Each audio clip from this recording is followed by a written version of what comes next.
S S सुरासुरमणुसिन्धवन्दितं घोदघायिकम् अमलं प्रणमामि वर्धमानं तित्थं धम्मस्य कर्तारं शेषे पुनतिथयरे ससौवसिद्धे विशुद्धसद्भावे समनेयनानदंसन चरित तव वीर्यायारे ते ते सव्वे समगं पत्तेगमेव पत्तेगं वन्दामि अवट्टन्ते अर्हन्ते मानुषे खेते किच्चारहन्ताणं सिद्धाणं दहनं गणहराणं अज्जावयवगाणं साहूनं चेदि सव्वेसिं तेसिं विशुद्धदंसन नानपहाणा समं समासेच उवसंपयामि सम्मं जत्तो निवाण संपत्ती। स्वाध्याय कक्ष संपेपर्यंत आपणा सर्वांना चतुर्विध आहाराचा त्याग असणार आहे। अंतिम शासननायक 1008 भगवान महावीर स्वामी की जय। द्वादशांग श्रुत देवी की जय। प्रवचनसार ग्रंथामध्ये आपण काल 77 नंबरच्या गाथेमध्ये आपण बघितलं की निश्चयनयाप्रमाणे पाप जसं हेय आहे त्याचप्रमाणे निश्चयनयाने पुण्य देखील हेय आहे, कारण दोघही स्वभावापासून पतित करणारे असल्यामुळे पाप रूपच आहे। दोनही स्वभावामध्ये स्थिर ठेवत नाही, पतित करतात, म्हणून ते पाप रूपच आहे। आणि दोघही बंधन करवितात, या दृष्टीने दोहोंमध्ये समानता आहे आणि हा आत्मधर्म नाही अनात्मधर्म आहे। आणि या दृष्टीने शुभोपयोग म्हणजे धर्म नसून शुभोपयोगाच्या शक्तीला या शुद्धोपयोगाच्या शक्तीला या शुभोपयोगाने तिरस्कृत केलेला आहे, त्याला अडथळा आणलेला आहे, तिरोहित केलेला आहे आणि शेवटी हा दुःखामध्ये पतित झालेला आहे। शुभोपयोग हा देखील विभाव गुण पर्याय आहे आणि याला सर्वस्व मानणे हे मिथ्यात्व आहे। ही गोष्ट आपण कालच्या 77 नंबरच्या गाथेमध्ये बघितली। आणि आता काल जसं आचार्यांनी सांगितलं की मी आता शुद्धोपयोगाचा अंगीकार जीवनात करत आहे। शुभोपयोगाची अंतिम गाथा 78 नंबरची गाथा आचार्य प्रस्तुत करत आहे आणि शेवटी निष्कर्ष रूपात सांगत आहे की मी आता शुद्धोपयोगाचाच अंगीकार जीवनात करत आहे। शुद्धोपयोगच मला एक शरण रूप आहे, ही गोष्ट या ठिकाणी सांगत आहे। गाथा नंबर 78। एवं विदिद्धतो जो दव्ये सुनराग मेदिदो संवा उव ओग विशुद्धोसो खवदि देहुभवं दुःखम्। एवं विदिदतो जो दव्ये सुनराग मेदिदो संवा उव ओग विशुद्धोसो खवदु देहुभवं दुःखम्।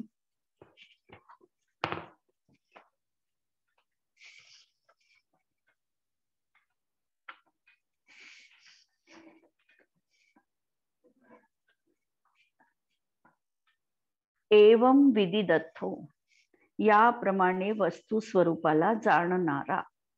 वस्तू स्वरूपाला जाणणारा याचा अर्थ या ठिकाणी ज्याला संपूर्णतः आत्मद्रव्य कसं आहे आणि परद्रव्य कसं आहे, हेय उपादेय बुद्धी कशा प्रकारे करायची, आत्मद्रव्य कसं उपादेय आहे आणि सर्व परद्रव्य कसं हेय आहे, याविषयीचं ज्याला संपूर्ण ज्ञान आहे असा दो विदिदत्थो, त्याला म्हणायचं ज्याला संपूर्ण वस्तू तत्वाचं ज्ञान आहे, वस्तू स्वरूपाचा जो जाणकार आहे, वस्तूला जो यथार्थ रीतीने अनुभवू शकतो असा विदिदत्थो। जो द्रव्येषु रागम वा देशम न एधी, जो द्रव्यांमध्ये राग किंवा द्वेष भावाला प्राप्त होत नाही। कारण ज्याने वस्तू तत्वाला जाणलेला आहे त्याची मान्यता अत्यंत साफ आहे, त्याची मान्यता अत्यंत स्वच्छ आहे. त्याची मान्यता ही आहे की वस्तू मुळात न इष्ट आहे न अनिष्ट आहे. वस्तू स्वतःच्या अस्तित्वाने जगामध्ये विद्यमान आहे. हा जीव अज्ञपणाने वस्तूमध्ये इष्ट अनिष्ट कल्पना करतो. वास्तविकता वस्तूमध्ये तसं काहीही नाही आणि म्हणून तो राग किंवा द्वेष वस्तूमध्ये करत नाही. कारण त्यांनी वस्तूचं परिणमन त्याच्या वस्तूच्या अधीन आहे, माझ्या अधीन नाही. मी त्याच्यामध्ये विनाकारण राग करून माझा ममत्व भाव पुष्ट करतो किंवा विनाकारण द्वेष निर्माण करून मी माझीच हानी करून घेतो. हे त्या वस्तुतत्वाच्या ज्ञाता सम्यक दृष्टी जीवाला यथार्थ रीतीने समजलेला आहे. म्हणून तो रागभावाला किंवा द्वेषभावाला प्राप्त होत नाही. याचं लक्षात घ्यायचं की त्यांनी वस्तुतत्वाला समीचीन जाणलेलं आहे. आणि वस्तुतत्वाच्या जी विशेषता आहे की प्रत्येक द्रव्य आपल्या अस्तित्वानी आहे, त्याच्यामध्ये स्वतंत्र रीतीने प्रतिसमय परिणमन त्याच्या द्रव्यत्व शक्तीमुळे होत आहे. तो ज्ञानाचं ज्ञेय त्याच्या प्रमेयत्व शक्तीमुळे बनत आहे. आणि याच्यामध्ये आणि जीवद्रव्यांमध्ये कोणत्याही द्रव्यांमध्ये अत्यंत अभाव आहे. एकाच परिणमन दुसऱ्याच्या अधीन नाही किंवा दुसऱ्यामुळे एकामध्ये काहीही इष्ट अनिष्टपणा होऊ शकत नाही. मी कितीही म्हटलं की समोरच्या वस्तूनी आणि किंवा व्यक्तीनी माझ्या इच्छेनुसार परिणमन करावं, तर तसं या जगामध्ये होणं नाही. कारण त्याचाही स्वतःचा द्रव्यत्व स्वभाव आहे, त्याचाही कर्मोदयजन्य परिणाम आहे आणि त्यानुसारच तो जीव द्रव्य परिणमणार आहे. आम्ही मात्र विनाकारण त्या ठिकाणी इष्ट अनिष्ट कल्पना करून आमच्याच रागद्वेषाचं उद्योतन करतो.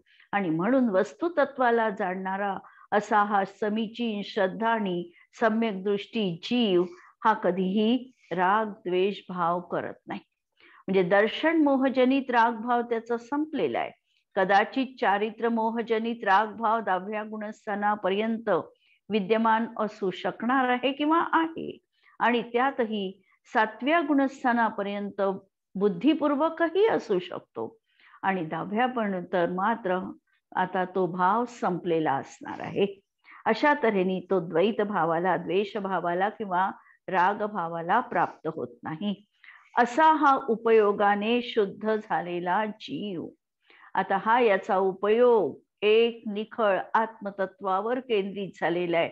वस्तुतत्वाचा तो यथार्थ निर्णयी आहे. श्रद्धारूप त्याची परिणती समीचीन झालेली आहे. असा हा उपयोगाने देखील शुद्ध बनलेला आहे. हा जीव देहोद्भवम दुःखम खवेदी. त्याच्या जीवनात देहोद्भव दुःख, देहाने उत्पन्न झालेल्या दुःखाचा नाश होतो, क्षय होतो. ही गोष्ट या आता शुभाधिकाराच्या अंतिम श्लोकामध्ये कुंदकुंद आचार्यांनी वर्णन केलेली आहे. जो जीव टीका निश्चयाने शुभ आणि अशुभ भावांमधील अविशेष म्हणजे समानता जाणल्याने समीचीन वस्तू स्वरूपाला यथार्थतः जाणतो. निश्चयाने त्यांनी शुभ आणि अशुभ भाव दोघही एकाच कुळातील आहे, एकाच जातीचे आहे. दोघेही क्षुद्रेच्या पोटी जन्माला आलेले आहे. कारण यांचा जनक जो आहे हा मोहनीय कर्म आहे. आणि मोहनीय कर्म म्हणजेच घातीय कर्म. तीव्र उदयामध्ये आम्हाला अशुभ भाव दिसतात, तर मंद उदय असताना शुभ भाव दिसतात. म्हणून शुभ आणि अशुभ भाव एकाच मातेची संतान आहे. म्हणून याच्यामध्ये काहीही फरक नाही. दोहोंमध्ये विशेषता काहीही नाही. ते समान दर्जाचे आहे. हा निर्णय झाल्यामुळे समीचीन वस्तुतत्वाला त्यांनी यथार्थतः जाणलेला आहे. आणि पुढे सांगतात की स्वपर या भेदरूपाने अवस्थित. कारण जगामध्ये द्रव्याची जी विभागणी झालेली आहे ही दोनच रूपात झालेली आहे. एक स्व आणि पर. स्वमध्ये स्वतःच फक्त आत्मतत्व आणि परामध्ये माझा आत्मा सोडून बाकीची जी सगळी प्राणी मात्र आहे किंवा पुद्गल द्रव्य आहे, धर्म अधर्मादी द्रव्य आहे, हे सर्व परद्रव्यांमध्ये घ्यायचं आहे. म्हणून अशा स्व आणि पररूपाने अवस्थित आणि संपूर्ण पर्याय सहित संपूर्ण वस्तू मात्रांमध्ये रागद्वेष पूर्णपणे सोडतो. आणि ज्यांनी असं आता स्वनिर्णय केलेला आहे आणि ज्याला परामध्ये हेयत्व बुद्धी आहे, स्वमध्ये उपादेयत्व बुद्धी आहे, स्वला त्यांनी स्वरूपाने स्वीकारलेला आहे आणि पराला जाणतो आहे, पण परामध्ये आपलेपणा मात्र त्याला करत नाही.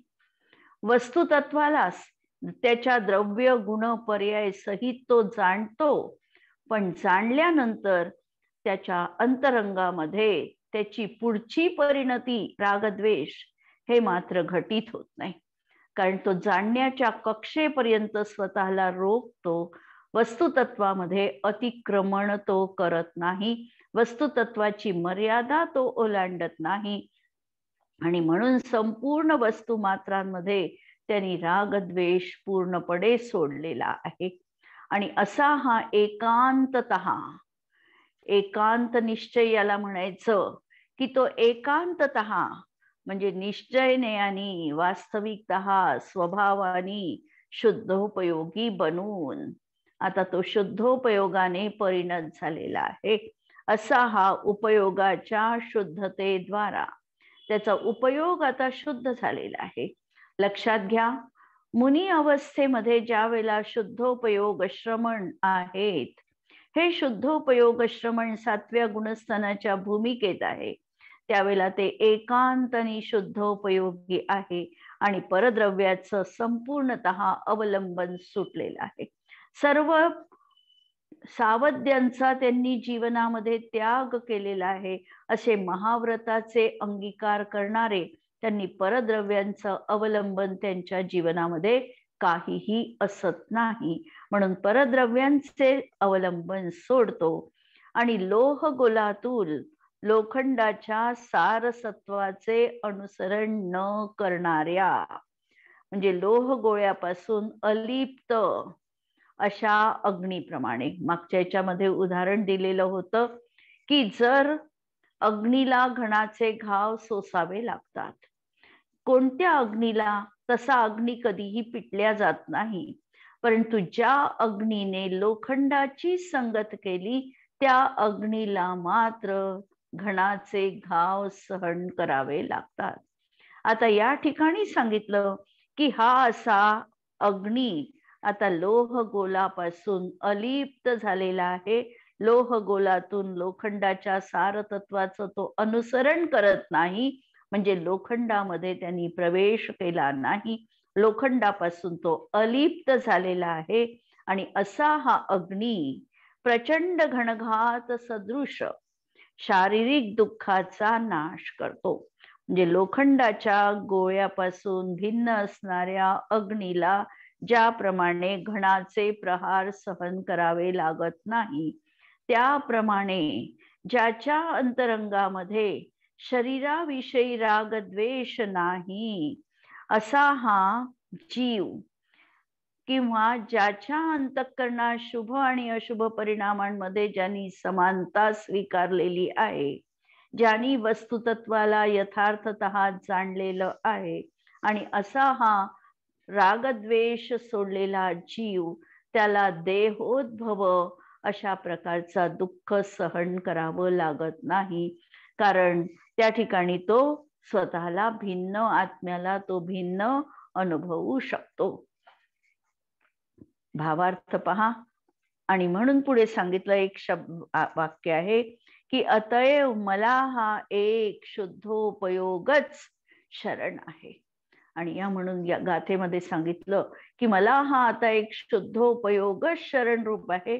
मला आता शुभ अशुभ या द्वंद्वामध्ये अडकायचं नाही, कोणतीही बेडी माझ्यावर बंधन म्हणून मला स्वीकारायची नाही. मी स्वतंत्र असं आत्मतत्व आहे, मी चैतन्य स्वरूपी आत्मा आहे आणि मी जर या रागद्वेषाची संगत केली नाही तर मला कोणत्याही तऱ्हेचं देहोद्भव दुःख प्राप्त होऊ शकत नाही. ही गोष्ट त्यांनी सिद्ध करून मला शुद्धोपयोगच आता शरणभूत आहे, या मान्यतेला त्यांनी अंतिम सत्य म्हणून स्वीकारलेला आहे. पुण्य पापामध्ये भेद करून पुण्याचा पक्षपात करणारा, पुण्य चांगलं आहे, पुण्य मला जीवनात करायलाच हवं, पुण्यच धर्म आहे, अशा प्रकारचा पुण्याचा पक्षपाती असतो. अर्थात पुण्याचा स्वभाव लक्षात न घेता उपादेय आहे असे मानणारा अज्ञानी जीव रागाच्या आणि विकारांच्या अतीत होत नाही. अजूनही त्याची पुण्यामध्ये लालसा आहे, अजूनही भोगाकांक्षेमध्ये तो प्रवृत्त आहे, याचा अर्थ अजूनही तो विकारांच्या अधीन आहे. त्यामुळे लोखंडाशी समरस झालेला अग्नी जसा घनाचे घाव सहन करतो, तसा भोगांशी आणि भोगाधार शरीराशी उपयोगाने तन्मय झालेला हा अज्ञानी दुःखाचे आघात सहन करतो.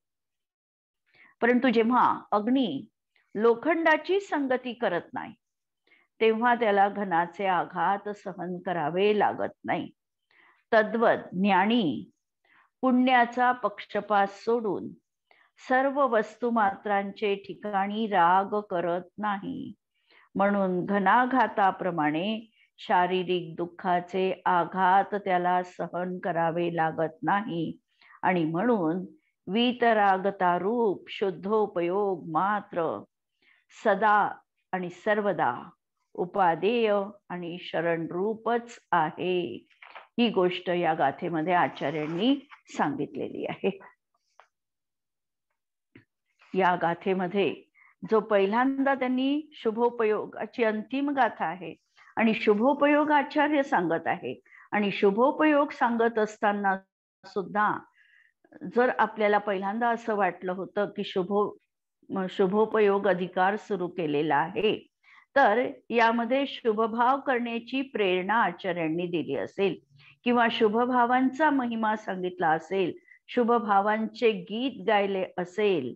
परंतु या ठिकाणी शुभभावांना अशुभ भावा समान हेय म्हटले जात आहे. पुण्याला देखील पापा समान हेय म्हटले जात आहे. एवढेच नव्हे तर सांसारिक सुखाला देखील शेवटी दुःखच म्हटले आहे. दुःखासमान नाही, तर ते दुःखच आहे असे म्हटल्या गेलेले आहे. आणि जर आपण सुरुवातीपासून प्रवचनसारच्या जर गाथा लक्षात घेतल्या, तर पहिलेपासूनच आचार्यांची दृष्टी ही शुद्धोपयोगाकडेच आहे.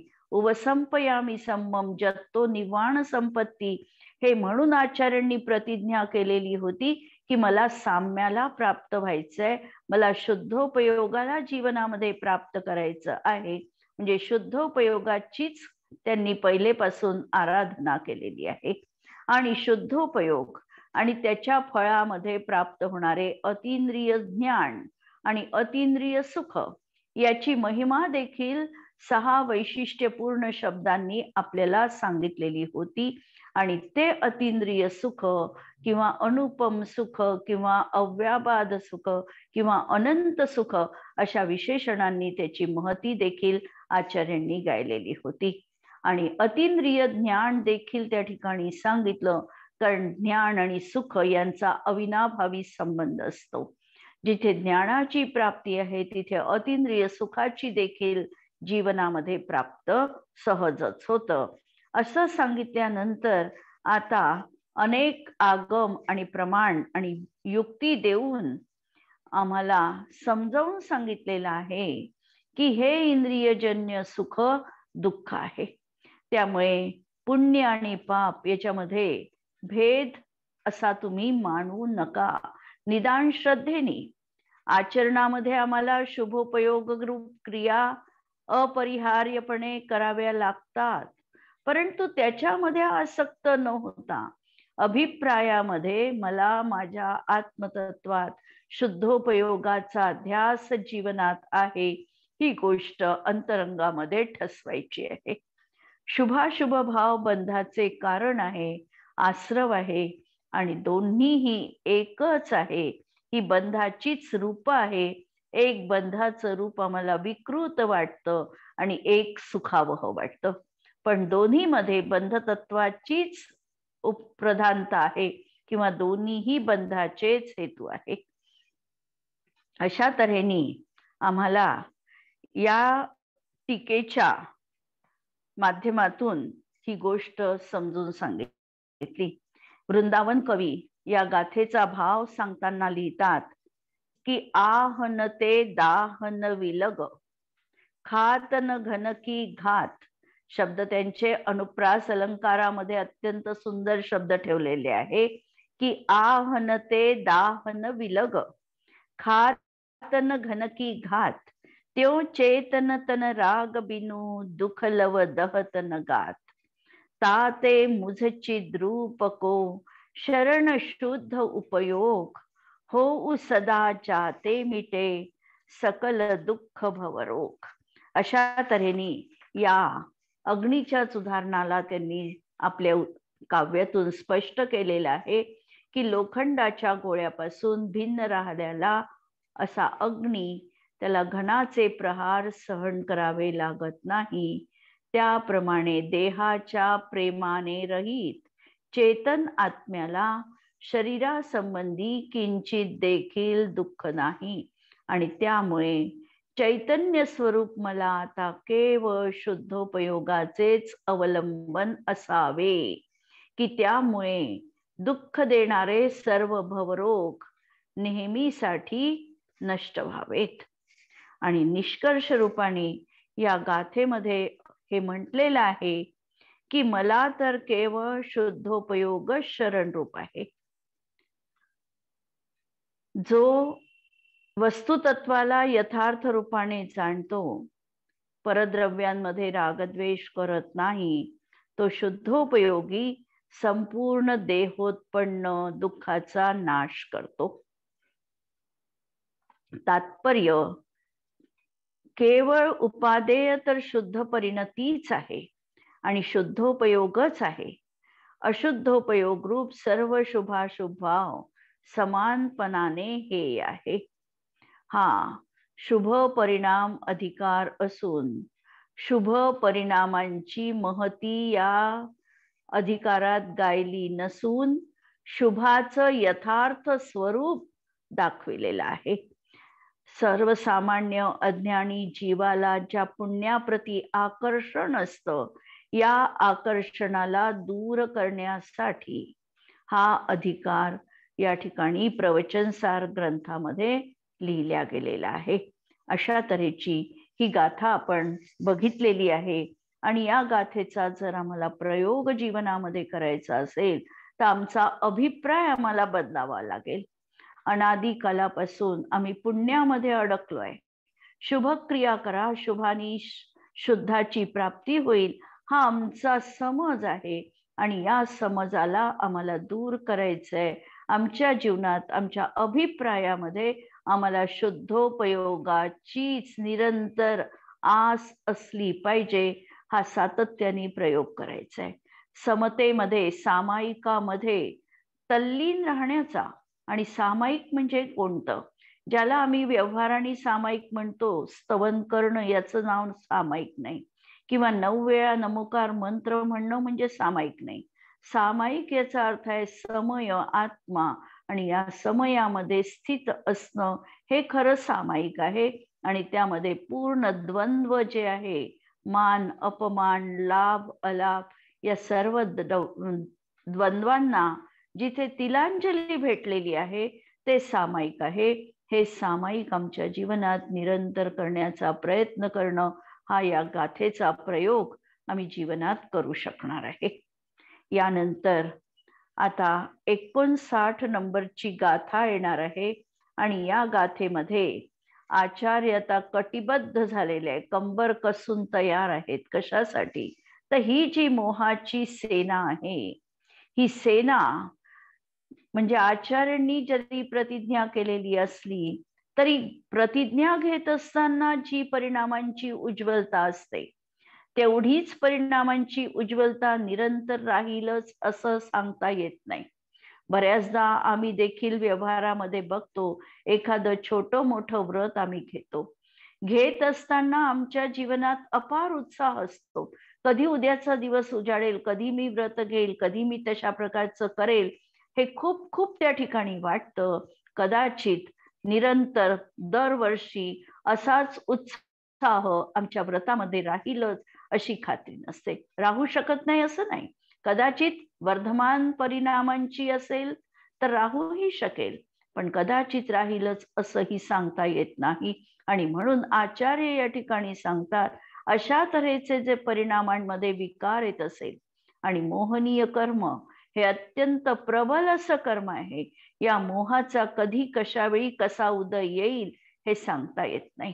श्रेणी आरोहण केलेल्या 11व्या गुणस्थानवरती मुनींना सुद्धा त्या ठिकाणाहून पतित होऊन पहिल्या गुणस्थानापर्यंत वापस यावं लागतं.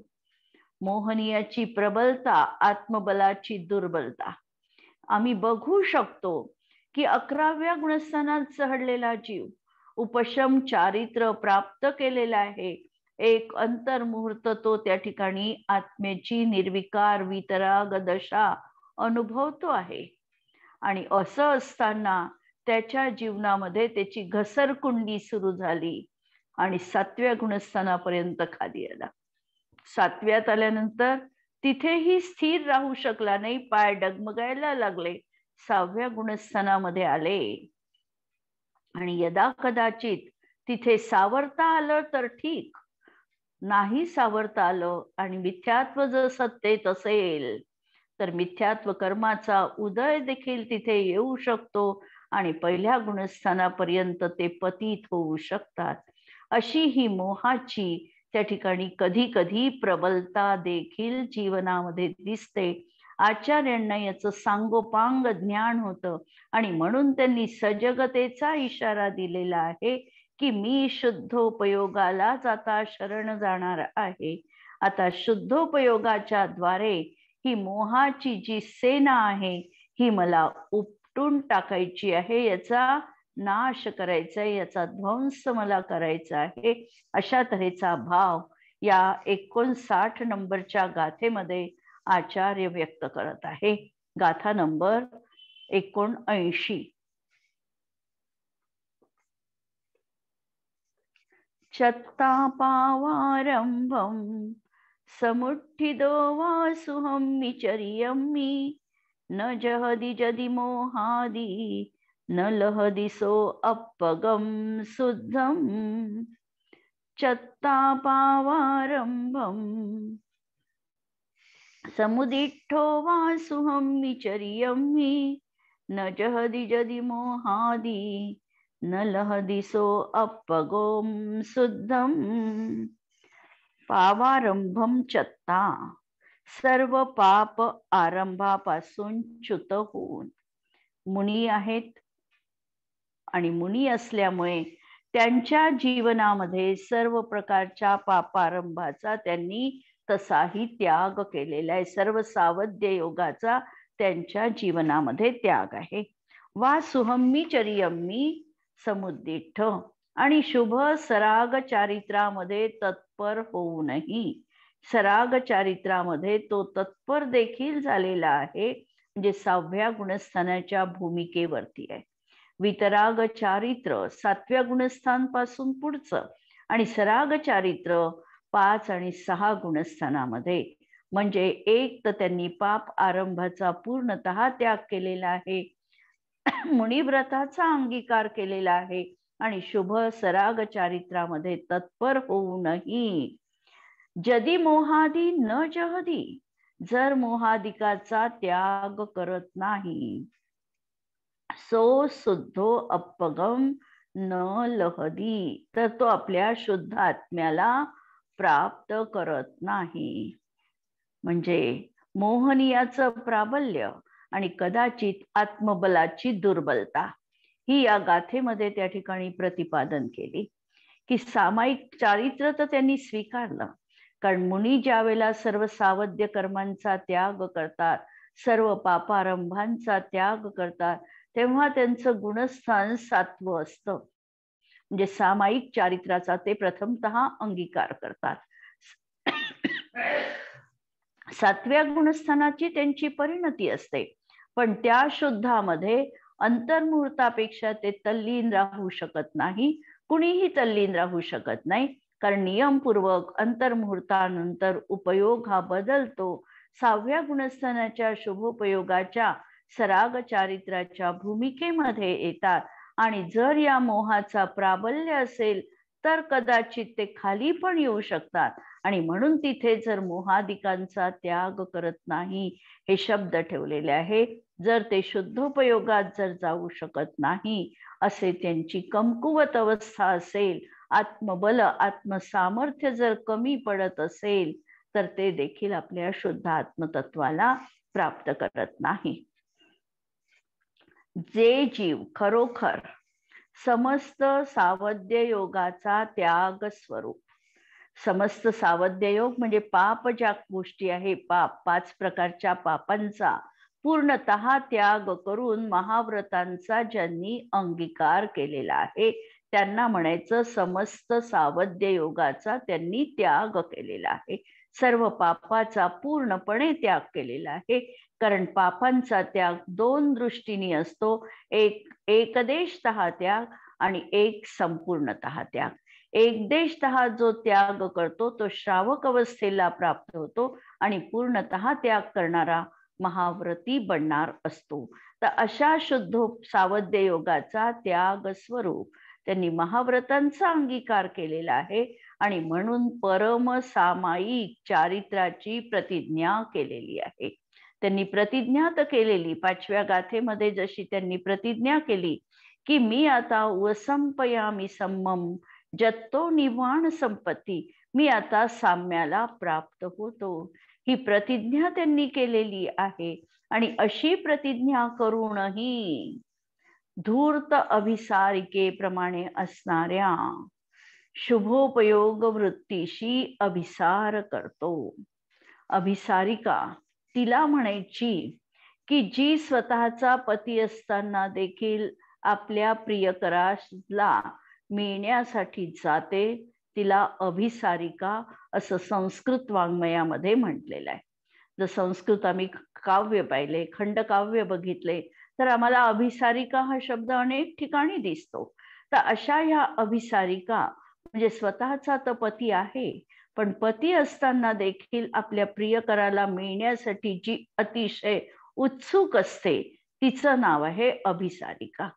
आणि या ठिकाणी नुसतं अभिसारिका म्हटलं नाही आचार्यांनी, तर ती अभिसारिका धूर्त पण आहे, अतिशय हुशार अशी अभिसारिका आहे. म्हणून या शुभोपयोगाला ती उपमा दिलेली आहे की हा शुभोपयोग म्हणजे धूर्त अभिसारिके सारखा आहे. वास्तविकता आत्म्याचा स्वभाव हा शुद्धोपयोग हा आहे, आणि असा हा शुद्धोपयोगामध्ये रममाण न होता शुभोपयोगा प्रति याचं प्रेम उत्पन्न आहे, आणि हा शुभोपयोगाशी मिळण्यास प्रवृत्त आहे. अशी ही धूर्त अभिसारिकेप्रमाणे असणाऱ्या शुभोपयोग वृत्तीशी अभिसार करतो, रममाण होतो, आणि आपल्या मोहाच्या सेनेच्या अधीन असलेली वृत्ती दूर करत नाही. आणि हा मोहाच्या अशा या सेनेच्या आहारी जाऊन स्वतःची हार पत्करतो, आणि स्वतःची ती शुभोपयोगाची प्रवृत्ती दूर करत नाही. असा तो महादुःख संकटाच्या समीप पोचलेला शुद्ध आत्म्याला कसा प्राप्त करू शकेल. आणि जर प्रतिज्ञा करून देखील ते जर शुद्धात जात नाही, तर त्यांचं पतन निश्चितपणे नक्की नरक निगोदामध्ये असणार आहे.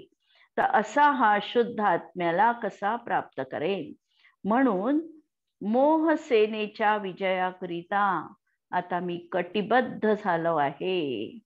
आचार्यांचे, अमृतचंद्र आचार्यांचे हे शब्द आहे, ज्या अमृतचंद्र आचार्यांनी कुंदकुंदांच्या ग्रंथांवर भाष्य केलं, ज्यांनी स्वतंत्र असा पुरुषार्थ सिद्धी उपाय श्रावकांसाठी ग्रंथ रचला, ज्यांनी लघुतत्व स्फोट नावांचा 24 तीर्थंकरांना समर्पित ग्रंथ रचला असे हे अमृतचंद्र आचार्य म्हणतात आहे की मी आता मोहसेनेच्या विजयाकरता कटिबद्ध झालो आहे.